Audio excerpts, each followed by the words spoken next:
everyone and welcome to my channel. I am so happy to have you here for another planty video. Now then, since we are 3 weeks into the winter, I thought it would be a great time to talk about some tricks and tips you can apply in your winter plant care so they can thrive and be happy even though it's winter and it's cold and it's very gloomy here on the northern hemisphere. Now, as I was thinking about what kind of factors of plant care I would like to include in this video, I just asked myself what is the most basic thing every plant needs to thrive and be happy. So the answer is quite simple. It would be photosynthesis. Now, if you don't know, photosynthesis is the process by which the plant uses the energy from light, water and CO2 to convert this into oxygen and sugars. Now, these sugars are very important for the plant since these are the main sources of their energy, which they thus use to grow and thrive. So every step I am encouraging you here to take during the winter months are steps which would support your plant in this basic process of photosynthesis, since this is the basis of plants growing. Now then, what are those 5 factors? So the first one is a quite easy one, is going to be temperature. Now then, if you have central heating or any kind of heating in your space, this is going to be very easy to control. But you have to take some things into consideration when changing up the temperatures. So for example, our tropical plants have a range of temperature they love to be in. So most tropical plants would prefer a temperature between 16 degrees Celsius and a high of 27 degrees Celsius. Now, anything above and under that would hinder your plant in sufficient photosynthesis. Now, a rule of thumb would be, as long as you are comfortable too at the given temperature in your space, your plants will be probably happy too.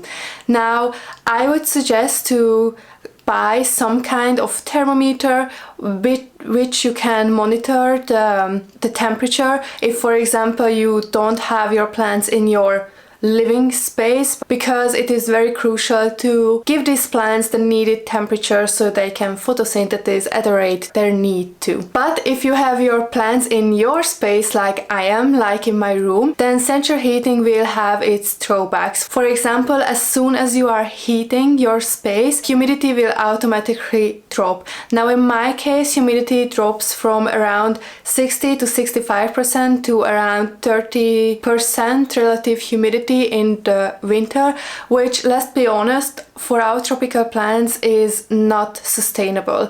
Like if you have begonias, if you have caletheas, if you have anthuriums, they won't tolerate such a big drop in humidity. So it is very important to take care of that. Now, why is humidity so important when it comes to photosynthesis and the growth of your plant? If you have enough humidity in your space, that encourages photosynthesis via the opening of the small pores of your plants, which are the stoma. Now, the stoma are very important for the photosynthesis of the plant because that is the part through which your plant is breathing. Now, gases like CO2 and oxygen can move through these pores. Now, if you don't have enough humidity, your plant is fearing to evaporate too much water and this stoma stays closed, and you don't want to have that. Now, what can you do to increase your humidity? I would suggest not using pebble trays, not spraying your plants, because spraying your plants just introduces more problems like bacterial infections on your leaf, because the water can stay for a long time on your plant's leaves, and that is absolutely not good for the plant. So rather than using these 2 methods, I would rather suggest investing in a good humidifier, one where you can set the limit to your humidity. So what is the lowest you want to go with your humidity, and anytime you fall under that value, it would turn on and off, and so you can just leave it and forget it. Now then, what is the third aspect you should be controlling or looking out for during the winter months? So it would be air circulation. Now, air circulation is something we forget about all the time, I think, although it's a very important part of plant care. If you have your plants in closed space or in a closed environment, since air circulation has many benefits, like for example, by the air moving, you give your plant new CO2, which they can use for photosynthesis, and also by circulating the air, you hinder the stoma to be clogged by any dust. Since if the humidity is piled up around your plants, the stoma will open up, as discussed before, and this just leaves room to clog them by dust. Also, another benefit which comes with air circulation is that you reduce the possibility of mold and also bacterial infections on your leaves, and also it strengthens your plant in a physical way since it is moving your plant. So what can you do to increase your air circulation during the winter months? Now, opening a window is kind of out of the question, since that would introduce just very cold drafts, which, let's be honest, are tropical plants that just wouldn't appreciate at all. So what you can do is introduce a fan. It doesn't matter what kind of fan it is.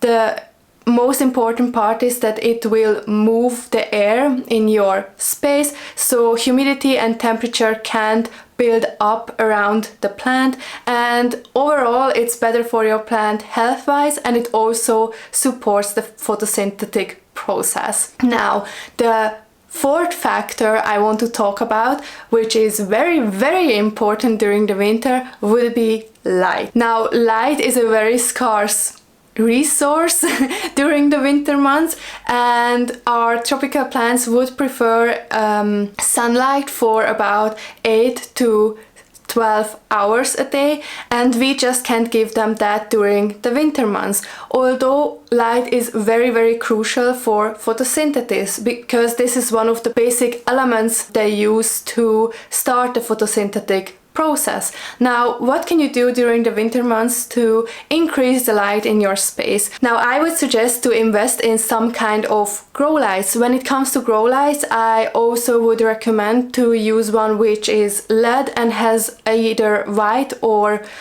yellow light, because it's going to be easier on your eyes too. Also, it would be beneficial to look at which spectrum the light waves your grow lights are covering, because not every wavelength is beneficial or useful for your plant. Now, for my plants, I am using the Plant Spectrum 32 by Mother. I am very happy with that. It is fantastic. I chose that one because on their website, Mother claim that it has PAR value of 92%. So it is very efficient in supporting your plant's photosynthesis. Now let's move on the last factor on this list, which is going to be watering and fertilizing. Now, when it comes to watering and fertilizing, most of the time you will get the advice to cut back on those during the winter months. But I think if you control the other factors, meaning light, temperature, humidity and airflow, and they are not significantly different from that of the summer months, then I'm not sure that your plants really know that it is winter. Thus, I don't think you necessarily need to cut back on either watering and fertilizing. Now, I would suggest to observe your plants and adjust watering and fertilizing according to that. Now, if you see that your plant is not drying out as fast as before, then I would cut back on watering. But if this is around the same rate, I wouldn't cut back on it.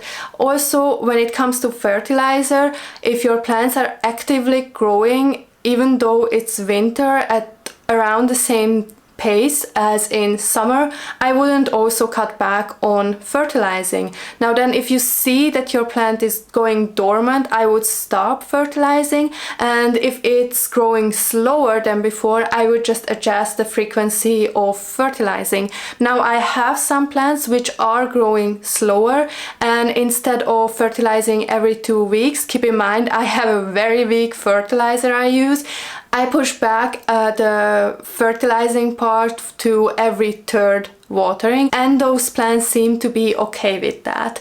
So the last question you need to ask yourself: do I need to go out there and buy everything and change up everything I was talking about? And the short answer is no. And I tell you why.